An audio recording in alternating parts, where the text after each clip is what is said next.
Nah, sekarang kita akan membahas mengenai kelas dan objek. Nah, mungkin dari awal penasaran apa sih arti kelas di sini, akan dijelaskan sekarang. Jadi kelas ini adalah menggambarkan seperti apa objek yang akan dibuat. Jadi misalkan di sini ada kelas ban, misalkan seperti ini. Berarti ban itu berwarna hitam. Lalu ban itu juga terbuat dari karet. Bentuknya bulat. Nah, jadi jika kita membuat objek ban, akan dibuatkan objek yang berwarna hitam, terbuat dari karet, dan bentuknya bulat. Nah, namun ini kelas ini semestinya dibuatkan di file yang berbeda ya. Tidak boleh dalam satu file ada dua kelas.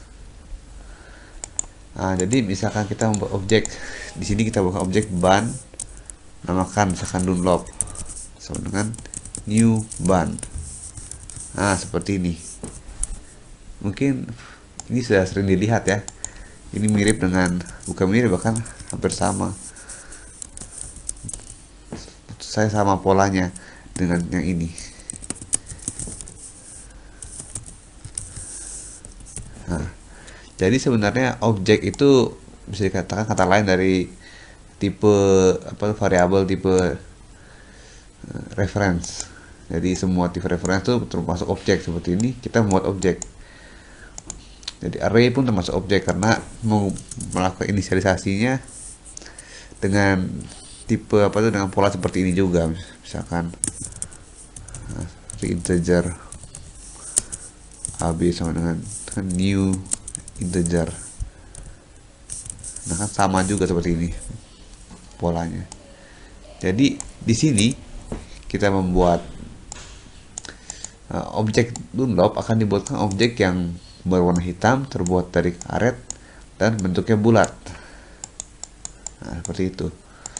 Jadi kalau di sini kita membuat kelas belajar, nanti saat dikompil akan dibuatkan objek yang berisikan seperti yang kita tulis di sini, misalkan untuk menampilkan tulisan atau meminta input dan sebagainya.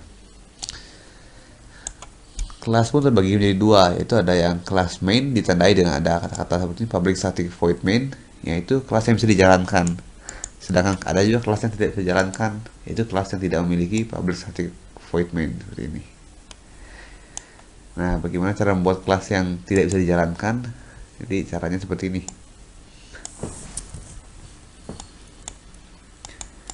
Jadi kelas yang tidak bisa dijalankan terdiri dari tiga hal. Yang pertama konstruktor, habis ada parameter, ada fungsi, ada atribut. Parameter ini tergabung dalam fungsi dan konstruktornya. Jadi yang namanya konstruktor itu seperti ini, misalkan kita bukan public. Kalau biasanya kan public static misalkan integer h. Nah, kalau kelas konstruktor dia tidak memiliki kata static ini biasanya tidak ada.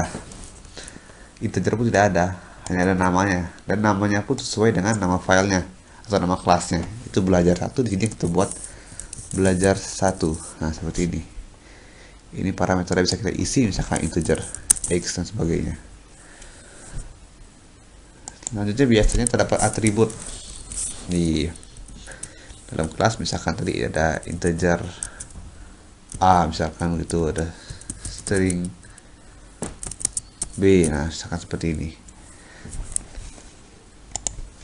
Nah, jadi fungsi dari konstruktor itu adalah memberikan nilai-nilai kepada atributnya. Misalkan di sini akan diberikan a sama dengan x seperti ini. Dan konstruktor pun yang akan mendapatkan nilai dari saat objek ini dibuat. Misalkan ini di kelas lain ya, membuat objek belajar belajar satu sama, misalkan namakan a sama dengan new belajar satu. Nah, di sini kan diisikan misalkan 10 seperti ini, maka dia akan mengirimkan 10 masuk menjadi integer x, dan x ini akan mengisi nilai dari integer a yang merupakan atribut dari kelas belajar. Selain atribut dan konstruktor, ada juga fungsi yang seperti biasa, misalnya public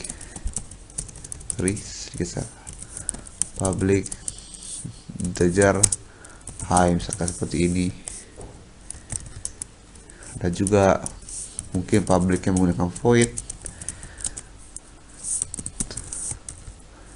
Ada parameter misalkan integer x.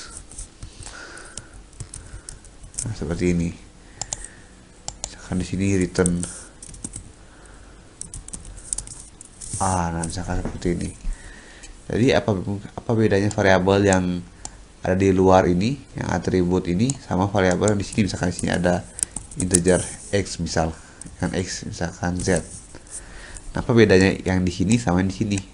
Kalau yang di sini hanya bisa digunakan di dalam fungsi atau konstruktor ini saja. Sedangkan yang di luar ini bisa digunakan untuk di sini, digunakan di sini, dan di sini. Intinya ini bisa digunakan di semua fungsi yang berada dalam kelas belajar 1. Nah, sekian dulu untuk masalah kelas dan objek. Nanti kita akan latihan lebih lanjut untuk